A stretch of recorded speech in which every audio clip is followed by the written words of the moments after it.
Les arguments de la défense, brièvement. Autorité de la chose jugée. Monsieur le Président, c'est une véritable hérésie judiciaire. Je le dis, juridique et judiciaire. Comment peut-on prendre l'ordonnance de renvoi comme une décision définitive? Ce n'est pas une décision de condamnation. Autrement, Monsieur le Président, on n'avait pas à organiser ce procès. Moi, j'ai entendu des arguments assez étonnants. Quand on dit que parce que la Cour suprême a rejeté le pourvoi sur la réqualification, que c'était acquis et que c'était la chose jugée, mais c'est grave. L'ordonnance de renvoi est à titre indicatif. Il indique au juge, voilà les éléments voilà les personnes qui sont renvoyées, voilà les charges qui sont retenues, voilà les éléments en possession du juge d'instruction. Examinez là-bas. Mais l'examen, c'est ici. Si vous estimez que l'ordonnance de renvoi comporte des éléments, des charges importantes, vous condamnez les gens. Mais si vous pensez que toutes les charges qui ont été retenues, d'autres charges n'ont pas été apportées à la barre, mais vous relaxez. Depuis quand une ordonnance de renvoi peut lier un juge? C'est du jamais vu. Donc cet argument est tiré des cheveux. J'ai parlé de l'arrêt de la Cour suprême. Je m'en tiens à ça. Alors, puisque la réqualification est acquise, en tout cas nous l'espérons, et sera ordonnée, au moment de votre délibération, nous souhaitons que les crimes contre l'humanité soient retenus contre les accusés. Et à ce propos, le statut de Rome, pour l'appréciation des infractions, il y a la gravité des faits. Puisque nous sommes maintenant dans le crime contre l'humanité, le nombre élevé de victimes, le mode opératoire, ça, ce sont des éléments déterminants. Si la gravité des faits est un élément, il faut aussi qu'il y ait un nombre élevé de victimes. Et ensuite, le mode opératoire, parce qu'il faut que, dans ces éléments constitutifs, il faut que les crimes-là soient commis dans le cadre d'une attaque généralisée ou systématique lancée contre une population civile. L'attaque. Si nous nous replongeons dans l'attaque du 28 septembre, Monsieur le Président, la définition est donnée dans le statut de Rome. C'est la référence de l'attaque. C'est un comportement qui consiste à la commission d'actes de violence. Le terme attaque englobe également des mauvais traitements infligés aux civils. Les actes qui auront été commis doivent l'être dans un périmètre bien défini. Monsieur le Président, le caractère systématique, on ne va pas s'étendre. La jurisprudence du Tribunal pénal international de l'ex-Yougoslavie a identifié des facteurs indicatifs d'une attaque généralisée ou systématique qui comprend les conséquences de l'attaque sur la population qui a été visée. Donc on s'attache sur les conséquences, sur le nombre de victimes, comme je l'ai dit tantôt, la nature des actes, la possible participation d'officiels ou d'autorités et les modes opératoires identifiables dans la commission du crime. Alors, si nous transposons ça sur les faits du 28 septembre, qu'est-ce que nous avons? Les manifestants qui étaient au stade du 28 septembre ont été frappés par des matraques, des crosses de fusil, donc toutes sortes d'armes. Les femmes ont été violées. Donc, il y a un nombre élevé de victimes. Le mode opératoire, je l'ai décrit. Quand il y a une synchronisation entre ceux qui sont chargés, ceux qui sont en train de commettre les exactions, chacun porte assistance à l'autre. Toi, tu t'occupes d'ici, moi je suis là, l'autre de l'autre côté, Monsieur le Président. Chacun, il constitue un ensemble, mais de façon singulière, chacun accomplit une tâche bien spécifique. Je vous ai expliqué tantôt. Lance de gaz lacrymogène, attaque par les bérets rouges, fermeture des portes. Voilà, Monsieur le Président, il ne fait l'homme d'aucun doute que ce critère-là est retenu. Généralisé, ça également, la définition est donnée. Le terme généralisé se réfère au caractère étendu ou à la grande échelle de l'attaque, qui est principalement reflétée par le nombre de victimes. Je l'ai dit. Les événements du 28 septembre ont eu pour conséquence, au moins, je dis bien au moins, c'est la Commission internationale d'enquête, au moins 157 morts, 107 femmes violées et plus de 100 disparus. Donc, Monsieur le Président, il y a attaque généralisée. Comment cela se détermine? c'est de fait de venir tirer sur tout ce qui bouge, sans discernement, et de façon répétitive. Il ne s'agit pas de cas isolés. Il ne s'agit pas de venir rencontrer un civil à Kindia, l'abattre et ensuite un autre à Zérekore, ainsi de suite. Mais c'est dans un seul endroit, dans un laps de temps, dans une synchronisation millimétrée. Cela s'est produit au stade d'ici. Donc l'attaque est généralisée. On n'a épargné personne.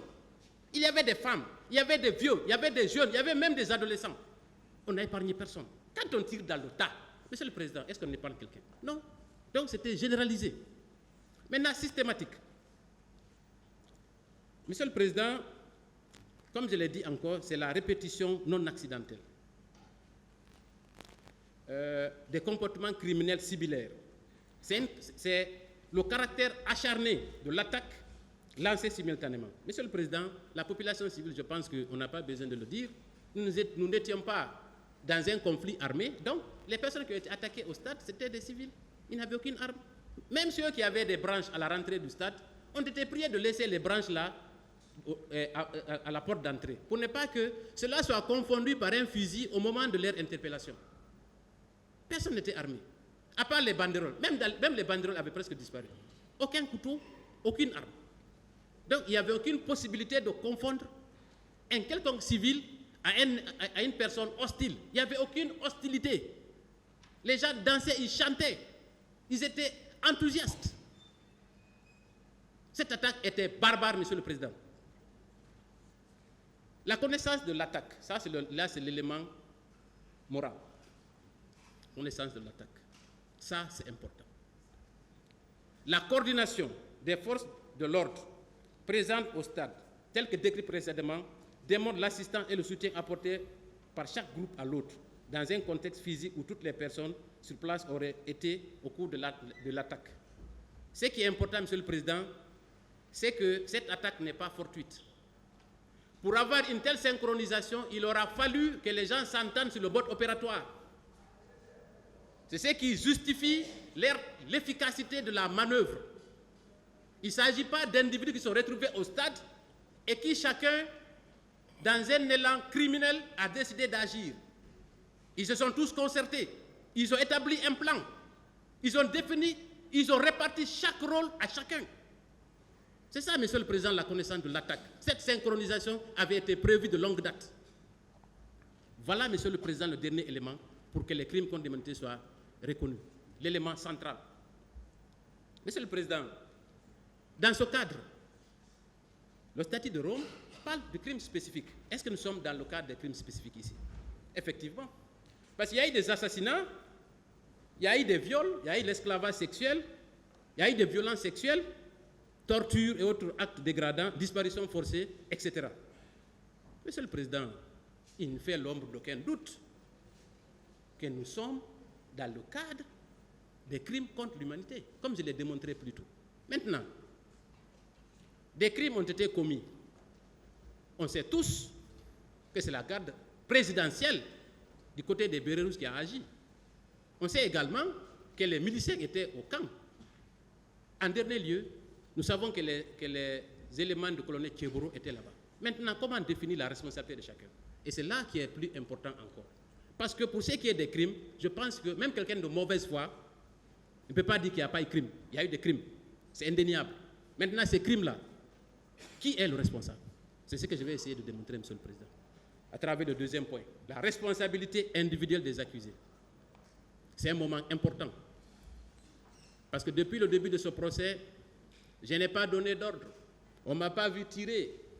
On ne m'a pas vu donner des instructions. Chacun, se couvrant, refuse sa responsabilité. Monsieur le Président, les faits sont têtus.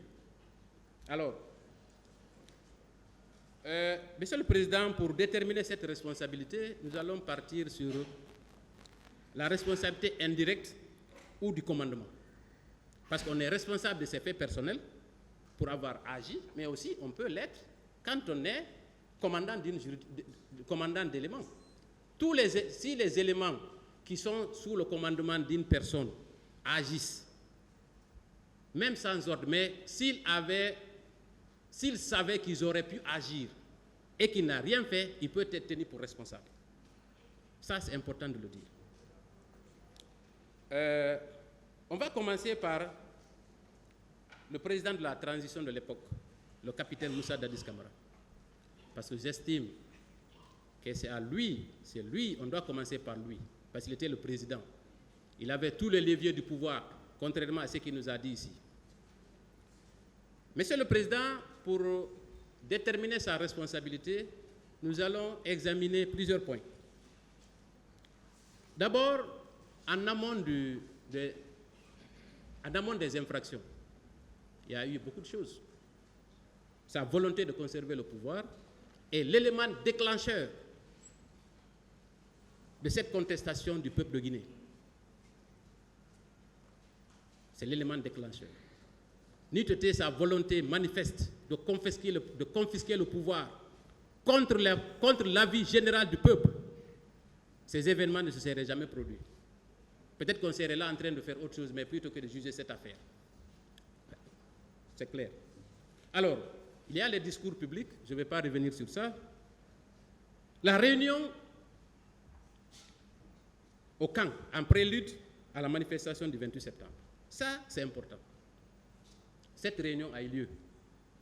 Personne ne l'a admis ici. Mais vous savez, Monsieur le Président, le crime n'est jamais parfait.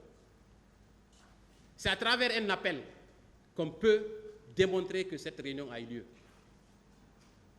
Il s'agit de l'appel du président Dadis, quand le président Dadis a appelé M. Sidia Touré, à 1h du matin. Monsieur le Président, leurs échanges n'ont pas été cordiaux. Il a menacé, si vous sortez, vous verrez, Monsieur le Président, quand un président de la République s'adresse à un homme politique de son rang pour le menacer publiquement, pour le menacer au bout du fil, Monsieur le Président, cela présage des lendemains sombres. Et c'est exactement ce qui s'est produit. L'audio de la RFI, Monsieur le Président, comment nous avons obtenu cette information? C'est parce que le colonel Tchéboro,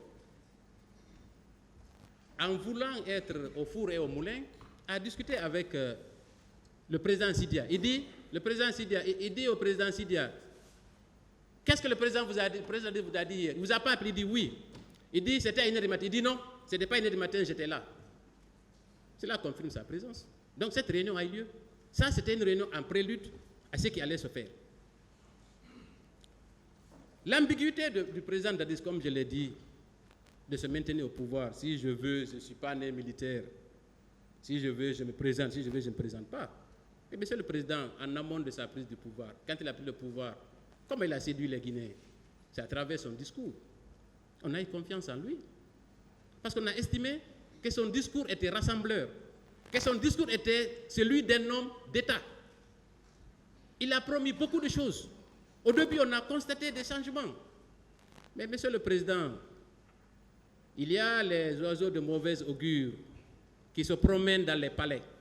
Il y a les rats de palais qui sont immortels, tellement que ces rats ont duré à la présidence.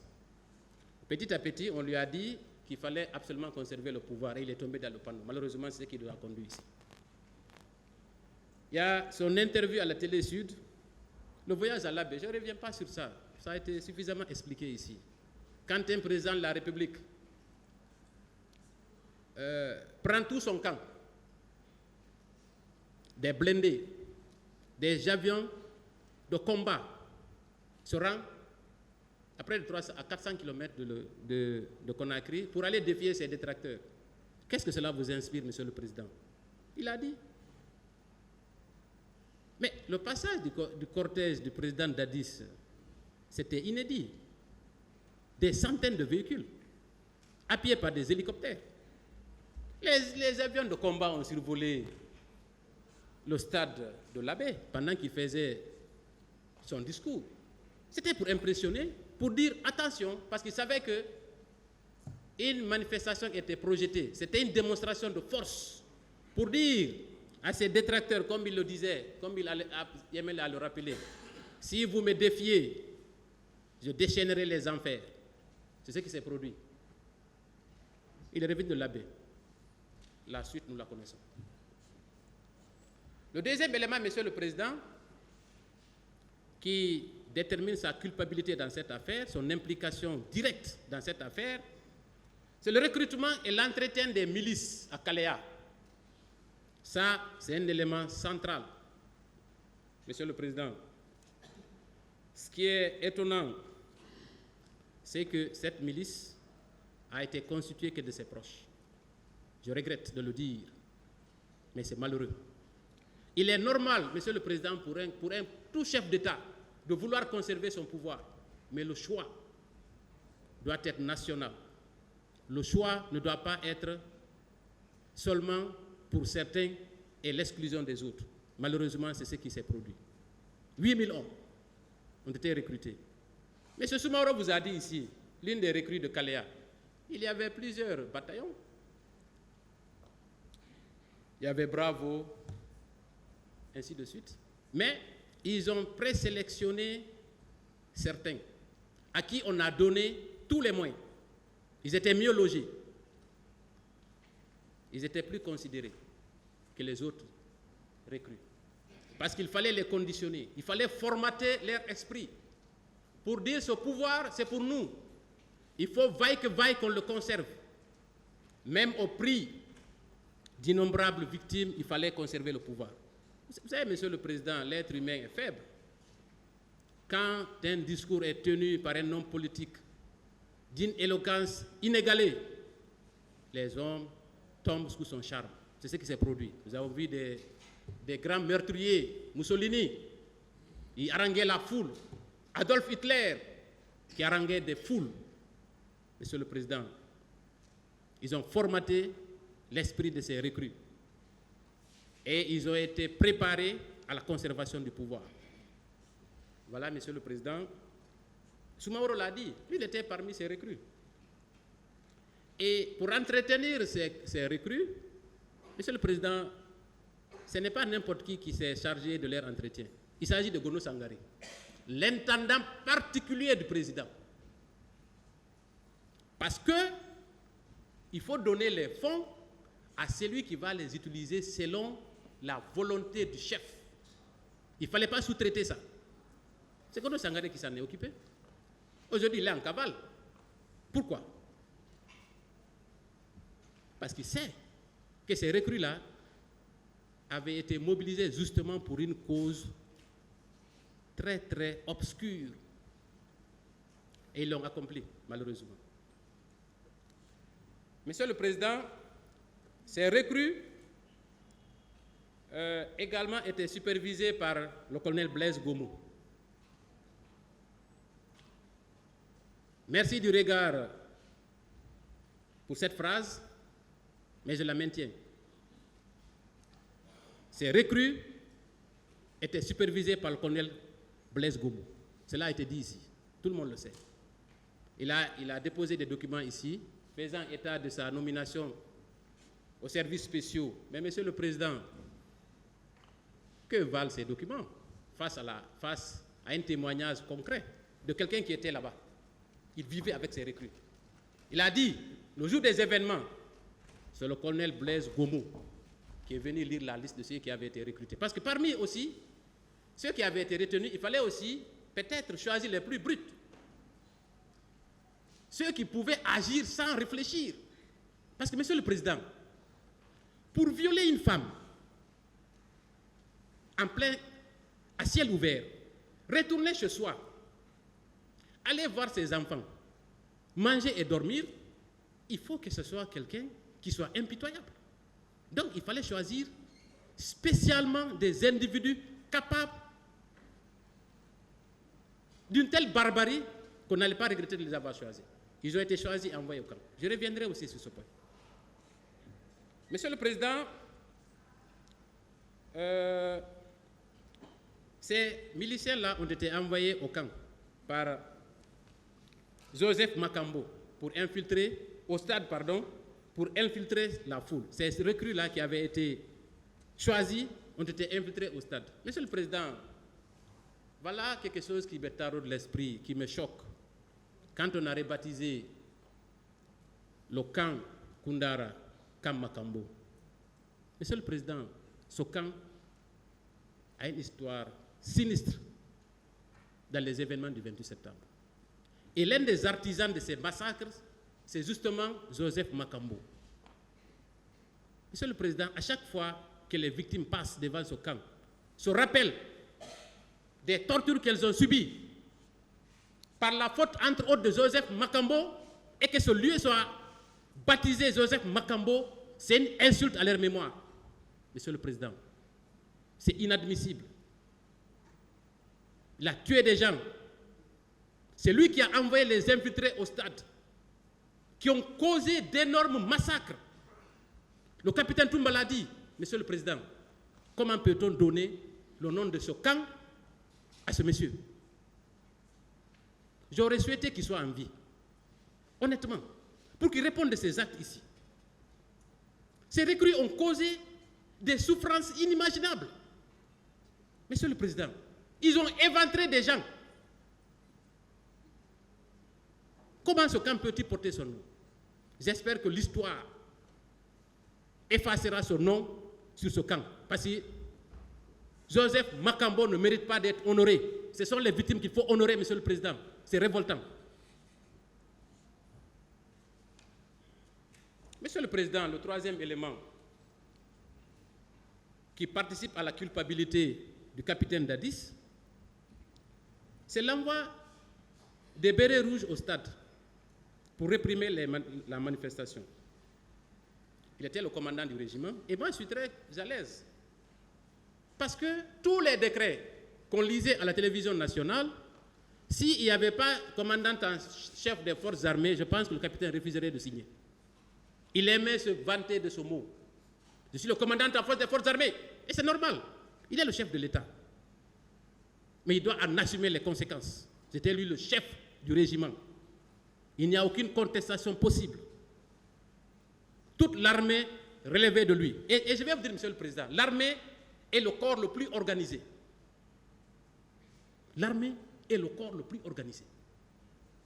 De sorte que, quand un militaire tire dans un endroit, ce tir doit faire l'objet d'un rapport. Obligatoirement.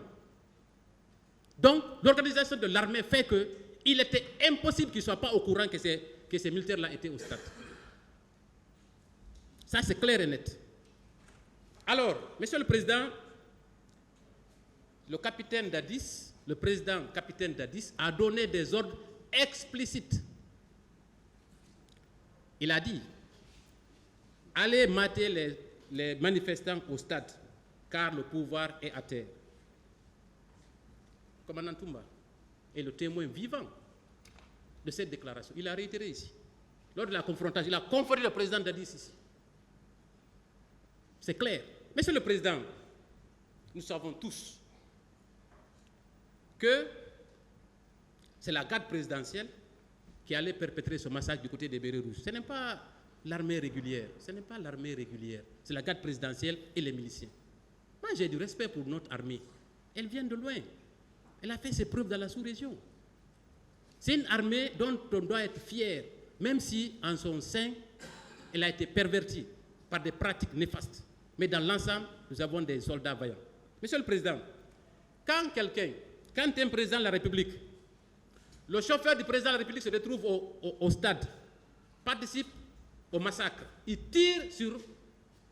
tente de tirer sur un leader, son chauffeur, Sankaran Kaba, c'était l'un des chauffeurs du président Dadis. Quand son chargé d'opération, Makambo, se retrouve au camp, à la tête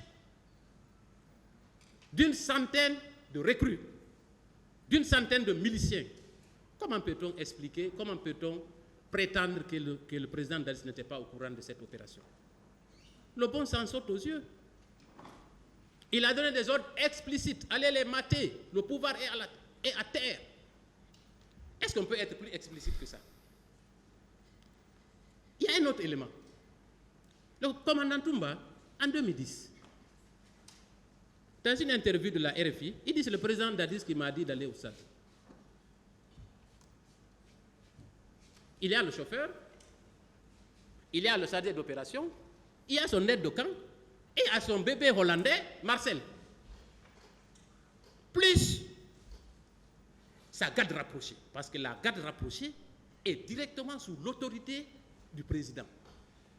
Monsieur le Président, cela est étonnant. Ça, c'était le premier élément. Le deuxième élément, Monsieur le Président, il était impossible que le président Dadis ne soit pas informé des tortures perpétrées dans les camps militaires. C'était impossible.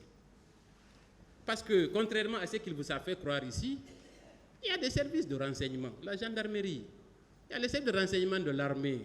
Monsieur le Président, on ne peut pas conduire des civils au camp sans que le président ne soit informé. C'est impossible. Et d'ailleurs, il craignait des poursuites contre lui, donc il faisait attention. Donc les services de renseignement étaient sur le qui-vive. Donc, Monsieur le Président, il était informé que des civils avaient été amenés au camp et avaient été torturés, notamment par les services spéciaux et l'équipe de Claude Pivier. Et l'exemple le plus frappant, Monsieur le Président, vous avez entendu une partie civile ici.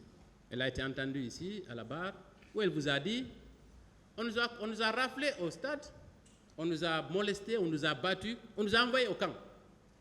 Et quand on est arrivé à la présidence ou dans les environs, ils nous ont dit de descendre. Il y avait une haie de bérets rouges des services spéciaux. Ils ont dit aux officiers qui étaient à l'étage, voilà les ennemis du président Dadis. Monsieur le Président, il était là-bas. Il a dit les voir, mais il n'a rien fait. Il suffisait d'un claquement de doigts du président Dadis pour dire « relâchez-les ». Ils étaient tout de suite relâchés. Il n'a rien fait. Il était au courant des tortures qui étaient exécutées dans les différents camps, que ce soit au camp Alpha Yaya, que ce soit au camp Makambo. Mais, Monsieur le Président, qui commande ces camps? Ce sont des éléments qui ont été nommés par le président Dadis. Cela ne fait l'objet d'aucun doute. Donc, il ne pouvait pas ignorer ça. Ensuite, Monsieur le Président, il y a les représailles exercées contre les quartiers dits de l'opposition, l'Axe. Monsieur le Président, pendant des semaines, des exactions ont été commises. Monsieur le Président Dadis ne pouvait pas ignorer qu'il y avait des exactions sur l'Axe. Parce que peut-être si on pouvait dire que l'attaque au stade l'a peut-être surpris, admettons, même si ce n'est pas plausible, mais pendant des jours, avec tous les services de renseignement qu'il a, c'est impossible. Ensuite, le refus de mettre fin à ces exactions. Il n'a entrepris aucune action directe. Aucune action n'a été entreprise. Monsieur le Président, c'est lui qui a à sa disposition l'armée guinéenne, qui est composée de milliers d'hommes.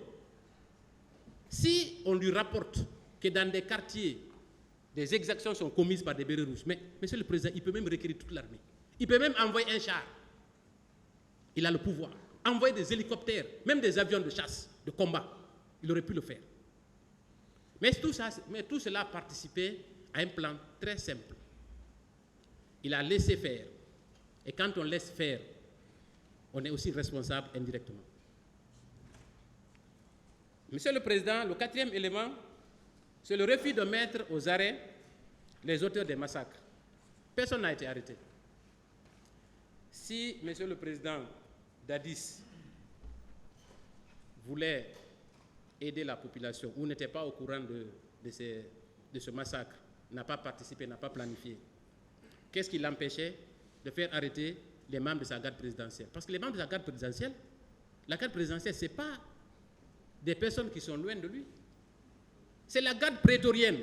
Ils sont au palais, ils sont au camp en l'occurrence. Et le jour même des événements, il était censé savoir qu'une colonne a quitté le camp. Parce qu'au camp, il y a plusieurs checkpoints. Et quand une colonne comme ça, de plusieurs véhicules, traverse tout le camp pour sortir, armée jusqu'aux dents, Monsieur le Président, il ne pouvait pas ignorer ça. Parce qu'on allait rapporter qu'effectivement, il y avait des militaires qui sont sortis pour faire ces actes ignobles. Monsieur le Président, un autre élément. Comme l'a dit M. Toumba, le commandant Toumba ici, les armes ont été chargées. Quelques jours avant, ces armes ont servi où? Au stade. c'est indéniable.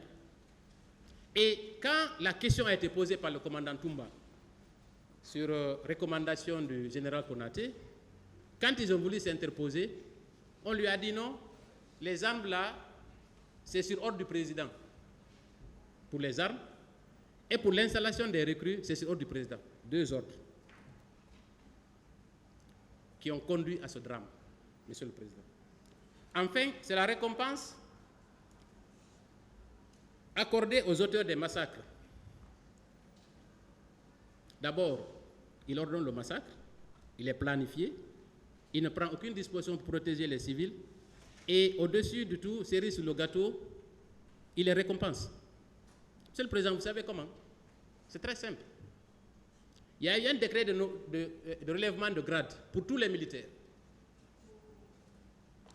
Et ce décret aurait dû être pris en décembre, à l'anniversaire de la prise du pouvoir, mais ils l'ont anticipé.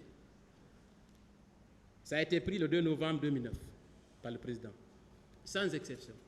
Même ceux qui ont participé aux tueries. Monsieur le Président, qu'est-ce que cela renvoie? C'est des félicitations à ceux qui ont commis ces massacres. Comment un chef d'État qui est censé préserver la vie des citoyens dont il a la charge peut d'abord occasionner que des gens soient tués et que par la suite, il récompense les tueurs. Beaucoup de personnes ont acquis des grades. C'est vérifiable. Le décret du 2 novembre. Il a anticipé parce qu'il était content. Il était fier de ses hommes. Cette fierté s'est traduite par l'élèvement en grade de ces criminels. Par conséquent, Monsieur le Président, ça ne fait l'homme d'aucun doute. Mais avant de conclure sur le capitaine Dadis, un élément important. Il s'agit de la tentative d'évasion. Ça, c'est important.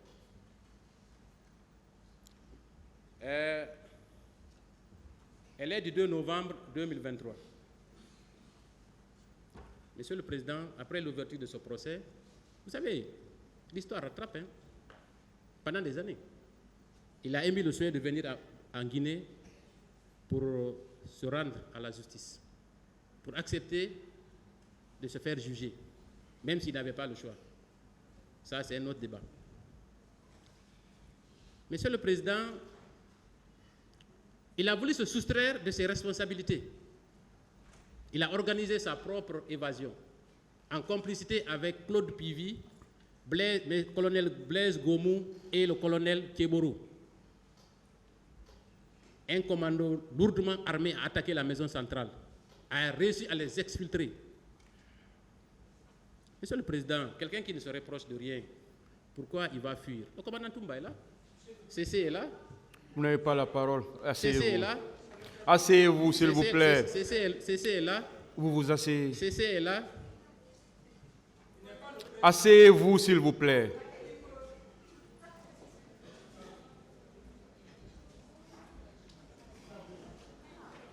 Calmez-vous. Voilà, vous vous calmez. Hein. Et ceux qui s'agitent dans la salle, calmez-vous. Hein. Voilà.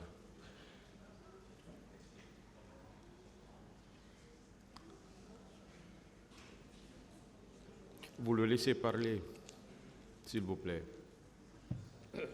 Voilà. Merci, Monsieur le Président. Quand il dit des choses qu'il ne doit pas dire, le tribunal l'arrêtera. Voilà, ce qui n'est pas le cas pour le moment, s'il vous plaît.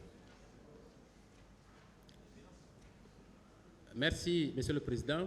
Comme je disais tantôt, le président Dadis, en complicité avec Claude Pivy, le fugitif, colonel Thieboro et le colonel Blaise Gomou, ont organisé leur propre évasion. Nous avons vu dans les images comment ce commando lourdement armé a pu pénétrer la maison centrale et les exfiltrer. Monsieur le Président, il a voulu se soustraire de sa responsabilité dans cette affaire. Il y a plusieurs qualificatifs que j'aurais pu employer, mais je me réserve, parce que je ne veux pas de prétexte pour le trouble de l'audience. Les arguments avancés par la défense on a été forcé de quitter la maison centrale. Mais Monsieur le Président, nous ne sommes pas... C'est quand même étonnant. Il y a 11 accusés. Pourquoi c'est les 4 qui ont fui? Commandant Toumba, Marcel, C.C. Raphaël Haba, Dr Diaby, Paul Mansa, ils sont tous là. Kalonzo, colonel Kalonzo, ils sont tous restés. Pourquoi ce sont les 4? Monsieur le Président, ils se sont rendus compte que leur plan avait foiré et les 3 sont retournés en prison. Ils ont été arrêtés et remenés en prison. Je le dirai. Alors, Monsieur le Président, donc,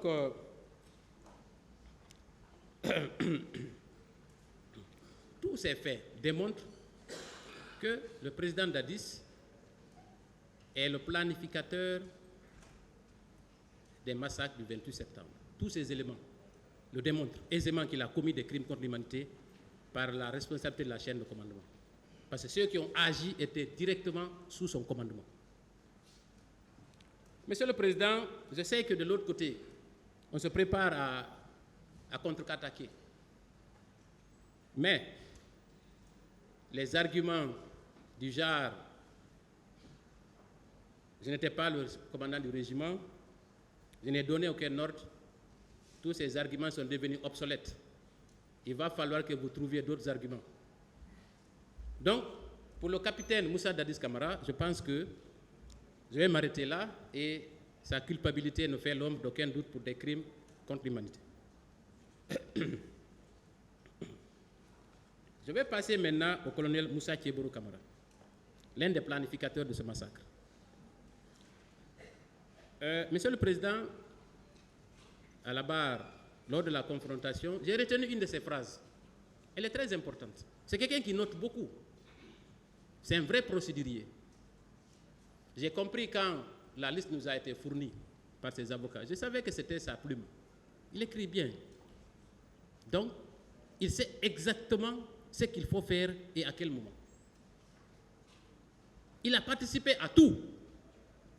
Dans la conception, dans la planification, dans la réalisation et dans la dissimulation des preuves. Tout. C'est ce que je vais m'aventurer à démontrer. Il a dit une phrase que j'ai notée. Il dit que parmi les partis civils, au nombre de 105, 67 partis civils parlent de lui. Mais Monsieur le Président, c'est inédit. Et s'il est le seul accusé ici? 67 personnes sur celles qui sont passées à la barre ont parlé du colonel Thiebourou. Il était partout et nulle part. Au début, le matin, la veille d'abord, il était au camp. 6 heures du matin, il était au stade. Le soir, pour tirer les leçons, il était là-bas. Monsieur le Président, pour sa participation, sur la réunion tenue, je pense que j'en ai parlé, il était aux côtés du président Dadis. Il a dit à RFI. Il ne savait pas qu'il était enregistré. Il ne savait pas peut-être, ou je ne sais pas si c'est le destin qu'il a fait dire. Il dit quand le président Dadis vous appelait, j'étais là. Il a participé à cette réunion. Ensuite, on va parler des altercations avec les leaders. Monsieur le Président, plusieurs partis civils, je ne vais pas les citer, j'avais prévu de lire plusieurs PV. Mais je ne pense pas que ce soit utile, honnêtement. Je vais lire quelques-unes quand même.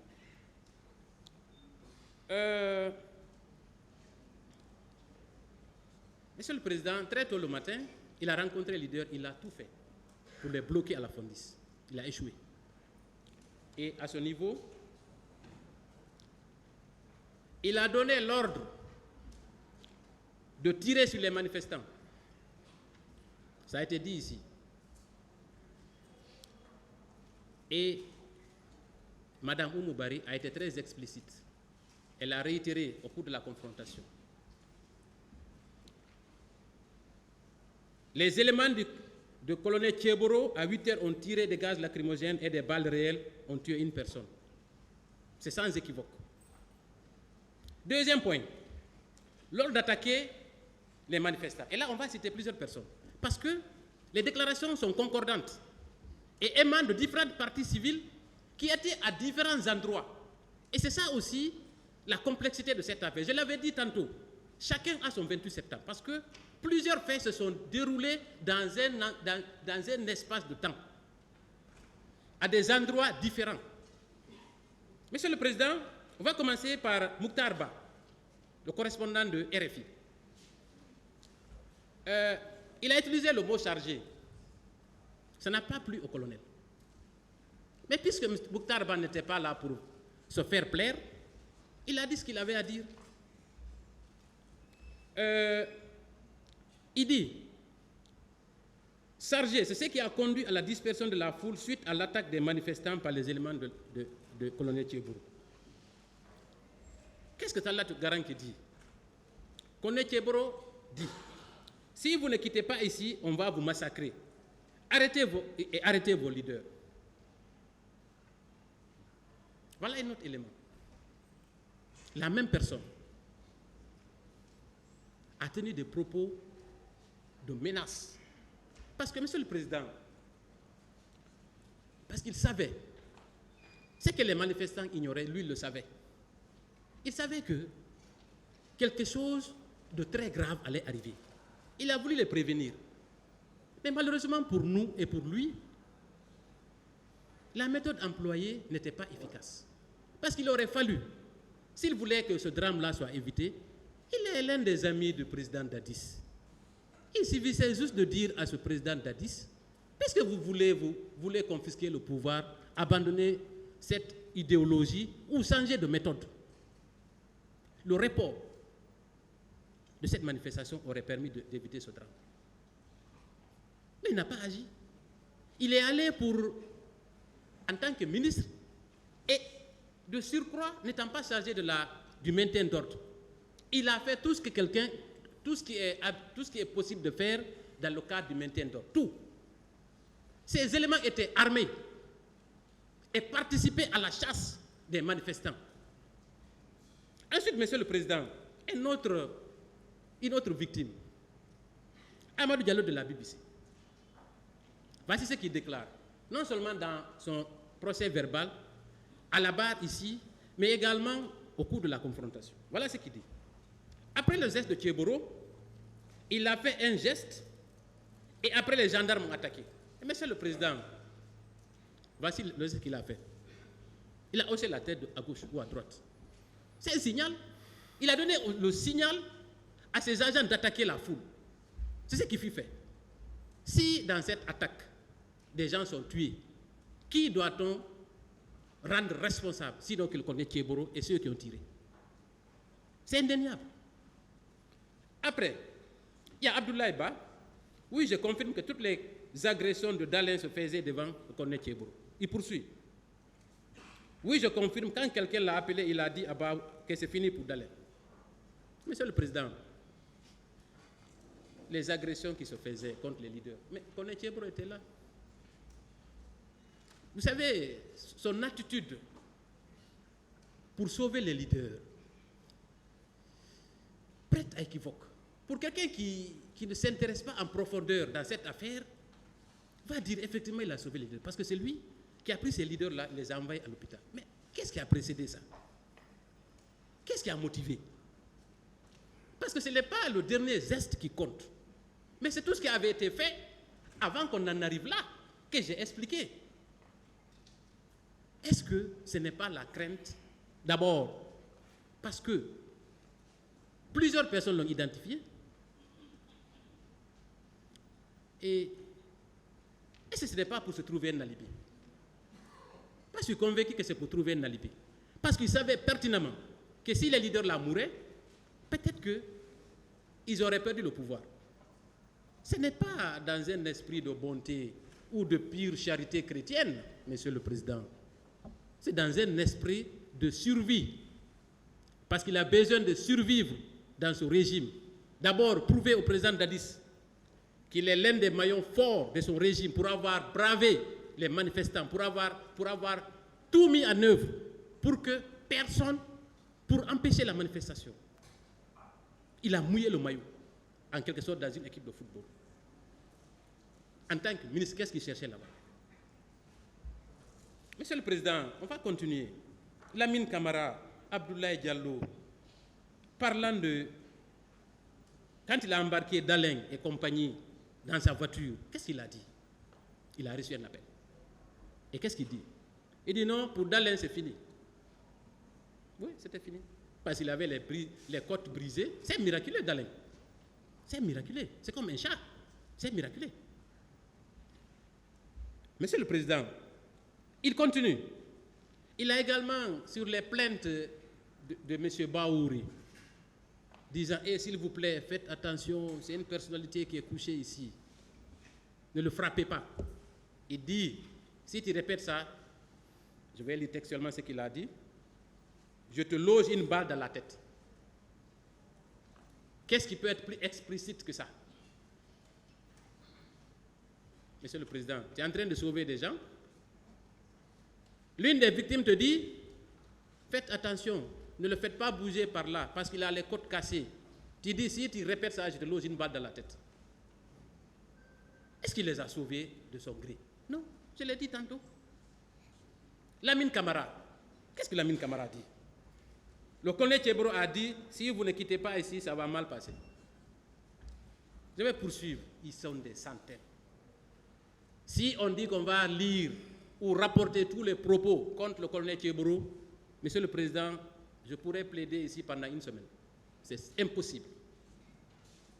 Tellement qu'il y a des personnes qui ont entendu des propos du colonel Tchebro. Mamadi Mansari, Abdourahman Ba, dans la boutique de Yidad disait, Mamadi Mansari ici, au cours de la confrontation, un enfant et un quinquagénaire tué, un béret rouge et un blessé devant le colonel Tchebro. Il vous a dit ici n'avoir jamais vu quelqu'un tué au stade. Quelle crédibilité donner après tout ça au colonel Tchebro? Monsieur le Président, si la responsabilité alors maintenant, ça c'est ça, sa responsabilité directe, pour avoir agi directement lui-même, pour avoir donné des instructions fermes, attaqué, chargé, saccagé, ça c'est sa responsabilité directe. Maintenant la responsabilité de la chaîne de commandement. Monsieur le Président, les actes commis par ces agents, Abdoulaye Ba continue, ce sont les éléments de Tcheboro, je dis textuellement, et lui-même qui ont agressé Dalein au stade. Ça, c'est indéniable. Des arrestations, parce que ça aussi c'est important. Ces agents armés n'avaient aucun rôle de maintien d'ordre. Il l'a dit ici. Mais ils ont joué, ils ont participé à toutes les étapes du maintien d'ordre ce jour-là. Ils ont agressé, ils ont violenté, ils ont tué, ils ont arrêté des gens qu'ils ont conduits dans leurs locaux, au camp.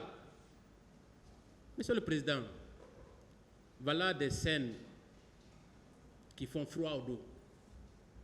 Monsieur le Président, des civils conduits au camp. Vous avez écouté Abdoul Hamid Diallo ici. Il vous a narré, il vous a expliqué dans quelles circonstances il a été conduit au camp. Puisque lui, on l'a assimilé à un journaliste, on l'a mis de côté. Mais ses compagnons d'infortune, une vingtaine, ont été bastonnés devant lui, déshabillés nus, pour se faire enregistrer devant ses OPJ. Quel service peut faire ça? Après avoir prêté serment de protéger les civils, d'agir conformément à la loi en tant qu'OPJ, quand vous venez dans un service où il y a un OPJ, il vous offre à vous asseoir, il vous respecte, il vous met à l'aise avant de vous interroger. Mais les agents qui étaient en train de recenser les victimes sur le colonel Tcheboro appelaient les victimes une à une, déshabillées, nues. Et ce qui est choquant dans cette histoire, c'est qu'il n'y avait pas que des jeunes. Entre jeunes, la nudité n'a aucun sens. Mais quand il y a des vieux, des imams, des pères de famille, avec des adolescents de 15 ans, 16 ans, restés dans la même pièce pendant des jours durant, nus, cela s'est produit dans les services du colonel Tcheboro. Alpha Ahmad Baldé l'a dit. Lui, il a été torturé en personne. En personne, Monsieur le Président. Il vous l'a dit ici. Dans les mêmes locaux. Il vous a décrit comment ils ont été débarqués du camion qui les a conduits chez le colonel Tcheboro. Comment ils ont été accueillis. Avec des matraques. Une haie constituée de bérets rouges. Une rangée, l'autre rangée constituée des éléments de Tchebourou, de colonel Tchebourou, autant pour moi. On les donnait des coups de pied, des gifles. Arrivés dans la salle, ils étaient nus. Il vous l'a dit, Monsieur le Président. Est-ce que, en toute honnêteté, connaissant l'esprit, connaissant les capacités du colonel Tchebourou dans les enquêtes, son intelligence, est-ce qu'il était possible, honnêtement, humainement possible, que ces gens-là soient torturés dans ces locaux pendant des jours et que lui, il n'en soit pas informé? Ne serait-ce que de passage, il peut entendre les cris. Deuxièmement, Monsieur le Président, dans les services, quand des personnes sont enregistrées, sont arrêtées ou entendues, mais à qui on rend compte? Il y a des comptes rendus. C'est impossible qu'on ne lui ait pas fait le compte rendu. Et si on lui a fait le compte rendu, qu'est-ce qu'il a fait? Il n'a rien fait, Monsieur le Président. Parce que ces personnes-là ont été, notamment Alpha Amadou Baldé et les autres, ont été libérés par les soins de l'intervention de leur connaissance. Il n'a rien fait. Est-ce que ces tortures-là ne sont pas des tortures-là exécutées par ces agents, en présence d'ailleurs du colonel Blaise Gomou? Lui, il était présent. On nous l'a rapporté, Monsieur le Président. Et c'est lui qui a pris certaines de ces victimes pour les envoyer au PM3. Nous avons l'information. Vous savez, Monsieur le Président, dans cette affaire, même pendant qu'on est en train de plaider ici, les gens appellent pour dire « Attention, j'ai tel élément ». Certains n'y croyaient pas. Ou alors n'ont pas estimé que tel ou tel élément était important dans ce procès. C'est comme ça que les gens parlent. Ils vous donnent des détails. Ils ont des détails sur le colonel Blaise Gomou. Ils l'ont reconnu, il était là. Ces comptes rendus-là auraient dû permettre au colonel Tchebourou d'agir et de faire libérer ces gens. Il ne l'a pas fait. Il est autant responsable que ces agents dans cette affaire. Monsieur le Président, il y a également le conteneur du colonel Tchebourou. Il a fait l'objet de beaucoup de discussions ici. Beaucoup de discussions. Beaucoup de personnes ont indiqué la présence de ce conteneur là-bas. Vous avez écouté M. Kali et Ebert Tcherno Suleiman Baldé en décembre. Presque un mois après les faits, mais toujours dans le même sillage, ils ont expliqué comment, à la faveur d'une grève de la faim, le colonel Tchebourou lui-même il est venu pour les interpeller et les obliger à manger. Mais, Monsieur le Président, comment on peut obliger quelqu'un à manger? C'est un moyen d'expression, comme une manifestation. Au lieu d'aller dans la rue, jeter des pierres, aller casser, vandaliser des boutiques, ils ont choisi le moyen le plus simple pour dénoncer les tueries qui continuaient sur l'axe. Ils ont décidé de faire la grève de la faim. Ça, ce n'était pas du goût du colonel. Parce qu'encore une fois, c'est comme le bouclier du CNDD. C'est le bouclier du CNDD. Partout où le CNDD est en difficulté, c'est le colonel Tchebourou qui se présente. Est-ce qu'il était le seul ministre? Le ministre de la Sécurité était où? Le ministre de la Défense. Mais c'est lui qui a un service qui n'est composé que de 200 hommes ou 300. Le ministre de la Sécurité, il a combien d'agents? Monsieur le Président, honorable assesseur. Et c'est lui qui est toujours présent. C'est parce que c'est lui qui avait le plus intérêt à ce que le CNDD demeure au pouvoir. Raison pour laquelle il était prêt à tout. Monsieur le Président, là également, il y a son évasion. Ça, c'est incontestable. Mais je ne vais pas revenir dessus puisque j'en ai parlé. Alors, Monsieur le Président, il est important de parler d'un aspect qui me semble pertinent. C'est la personnalité, parce qu'il est permis d'en parler. Tant que ça ne heurte pas son honneur et sa dignité. Vous me permettrez, Monsieur le Président, d'en dire quelques mots sur la personnalité du colonel Tchebourou. Vous savez, Monsieur le Président, il vous a dit à la barre, quand il est arrivé pour canaliser les manifestants, il a été applaudi. Oui, c'est vrai, puisque en réalité, les gens ne savent pas concrètement qu'est-ce qu'il fait sur le terrain. Ce que les gens observent et retiennent, c'est ce qui se fait et ce qui est vu à la télé. Il a toujours été dit, le colonel Tchebourou fait des arrestations par-ci, il fait des arrestations par-là, il arrête des narcotrafiquants, les grands bandits, etc. Et Monsieur le Président, quand on s'intéresse de près à ces activités, il y a tellement de choses à dire. il y a tellement de choses à dire. De sorte que, quand on vous dit qu'il a fait telle ou telle chose au 28 septembre, personne ne doit être étonné. Monsieur le Président, je vais prendre quelques exemples. Il y a des gens dans des procédures, des arrestations pour narcotrafiquants. Mais Monsieur le Président, toutes ces procédures-là, contrairement à ce qu'il vous a dit, quand les dossiers-là sont transmis à la justice, on trouve que c'est des dossiers qui sont vides. Donc tout l'acharnement médiatique qu'il en fait, c'est des dossiers vides. Et puis les gens bénéficient de non-lieux. Je ne vais pas citer les noms, pour ne pas porter atteinte à leur odeur. Il y a aussi de la récupération que le colonel Tchéboro faisait.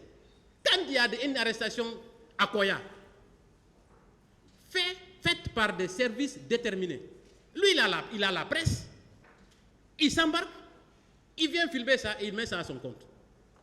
Voilà comment, tous les jours, on voyait le colonel Tchéboro à la télé. On pensait que ce sont des efforts. Mais, Monsieur le Président, en réalité, tout ça, ce n'était que de l'enfumage. Il n'y avait rien de concret.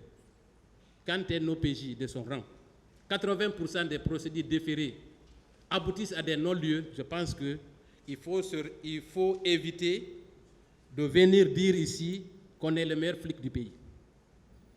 Je m'arrête là sur la personnalité. Monsieur le Président, je sais qu'à la défense également du colonel Tchéboro, on vous parlera. Continuez. Parlant de la défense du colonel Tchéboro, Monsieur le Président, je sais qu'ils vous entretiendront sur des aspects précis. Je voudrais anticiper leur donner des réponses avant qu'ils ne viennent ici.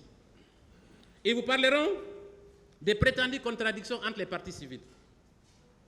Ils vont s'attarder sur des mots: charger, saccager, attaquer. Si vous rentrez au stade, vous le regretterez. Ils essaieront de vous dire que c'est des contradictions. Mais, Monsieur le Président, je vous dis tout simplement que ces expressions ont été tenues à différents endroits et à différents moments. Ce n'est pas comme ici dans cette salle où tout ce que je dis est entendu. C'est dans un lieu, d'abord à la Fondis, il a tenu des propos à la Fondis, sur l'esplanade du stade, à la pharmacie Manisé, ainsi de suite, à l'intérieur du stade. Donc, on ne peut pas parler de contradiction, parce que je les vois venir. Monsieur le Président, il dira qu'il est un sauveur. Je vous laisse apprécier. Je vous laisse apprécier. Pour nous, le colonel Tchéboro n'a sauvé personne. Le fait d'embarquer les leaders blessés à l'hôpital n'était qu'un réflexe de survie du régime qui malheureusement est tombé de toutes les façons parce qu'il n'avait aucune base viable et solide, malheureusement pour eux. Merci, Monsieur le Président, sur cette question. Je vais parler de Claude Pivy, le fugitif. Voilà un expert en pillage. Tous les pillages des 10 dernières années qui sont orchestrés sur l'axe sont l'œuvre du colonel Claude Pivy et de ses éléments. Monsieur le Président, vous savez, au sein du CNDD, il y a des particularités. Le colonel Tchéboro, c'est l'homme à tout faire. Le colonel Claude Pivy, j'ai une expression que j'avais envie d'employer, mais je vais la changer. Je l'avais écrite ici. C'est un expert en pillage, je l'ai dit. Cela procède du fait que, Monsieur le Président, au-delà de sa casquette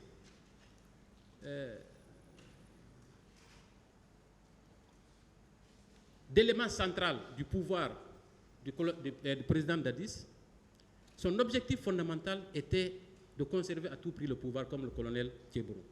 Et à ce titre, Monsieur le Président, il a participé activement à la commission des infractions au stade. On va prendre quelques éléments, je ne vais pas m'attarder parce qu'il n'est pas là.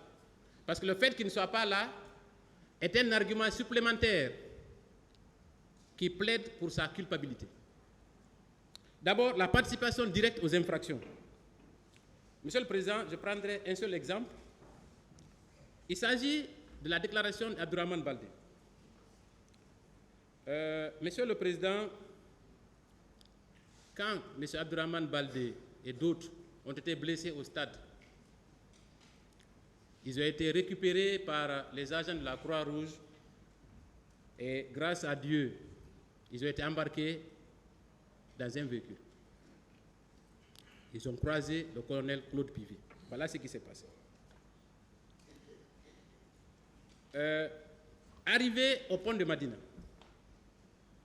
Mais arrivé au pont de Madina, nous avons vu Pivy et ses éléments qui a ordonné au chauffeur de s'arrêter pour nous faire embarquer, pour nous faire débarquer, nous mettre tous à genoux, nous demandant si on ne savait pas que c'est le président Dadis qui commande.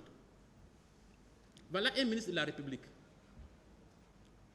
En face des citoyens blessés qui sont à l'agonie, qui arrêtent le véhicule de la Croix-Rouge, qui par ailleurs est protégé par les conventions internationales. Parce que toute personne qui est blessée, même pendant la guerre, a droit à une protection.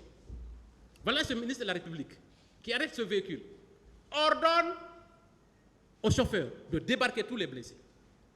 Certains avaient des blessures par balle, d'autres par des armes blanches, d'autres avaient des blessures par des armes contondantes. Ils avaient soit le crâne enflé, le pied cassé.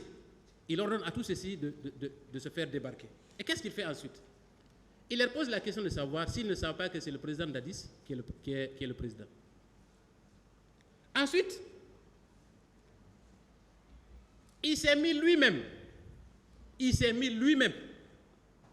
à donner à chacun de nous des coups de crosse. Il les débarque pour leur dire, vous ne savez pas qui est le président, pourquoi vous manifestez? Et ne pouvant pas contenir sa colère, il leur assène des coups. Ça, c'est une responsabilité directe, Monsieur le Président.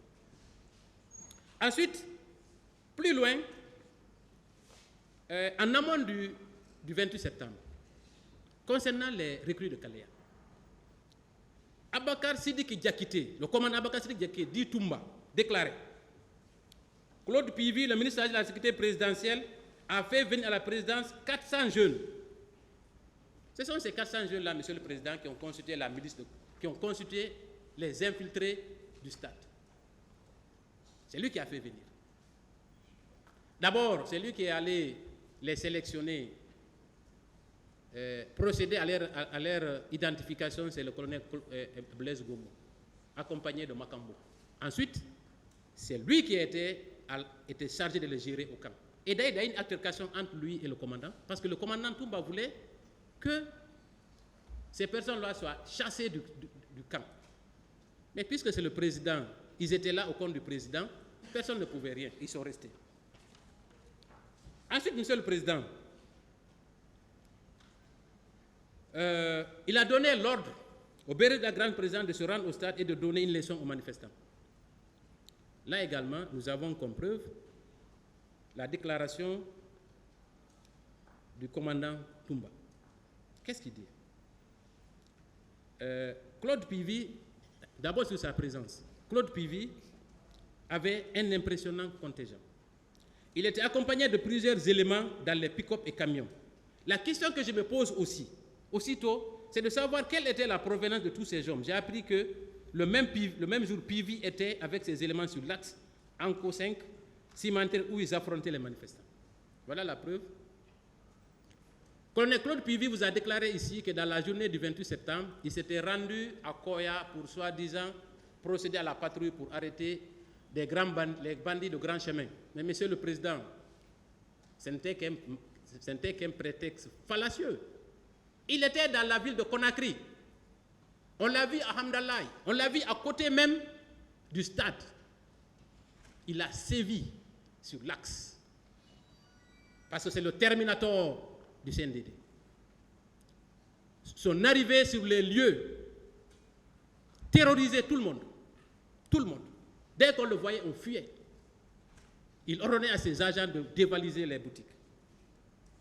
Monsieur le Président, j'en ai parlé, la recherche des civils. C'est la chasse à l'homme. Si dans les autres communes de Conakry, le 28 septembre s'est arrêté le jour J, dans la matinée et la nuit, mais pour l'Axe, Monsieur le Président, la répression a continué pendant des jours, pendant des semaines. Ce qui est ironique, il y a des parents, des pères de famille qui avaient interdit à leurs enfants d'aller au stade et qui ont eu recours même à la force pour gérer. Ils fermaient même à cadenas leur maison pour ne pas que les enfants sortent. Ils ne sont pas allés au stade. Mais Monsieur le Président, la mort les a trouvés chez eux. Pourquoi? Ils n'ont pas été au stade de peur d'être tués. Mais dans les représailles, dans les quartiers de la haute banlieue de Ratoma, ils ont été froidement assassinés. Parce qu'il fallait donner une leçon mémorable à ceux qui avaient l'intention de contester son pouvoir. Voilà la situation. Donc, Monsieur le Président, ce n'est pas parce que quelqu'un n'a pas été au stade qu'il avait un taux de survie élevé dans la commune de Ratoma. Le taux de survie était relatif. Tu pouvais mourir à tout moment. Quand tu es dans les quartiers comme Koza, Hamdallah, Bambeto, Koloma.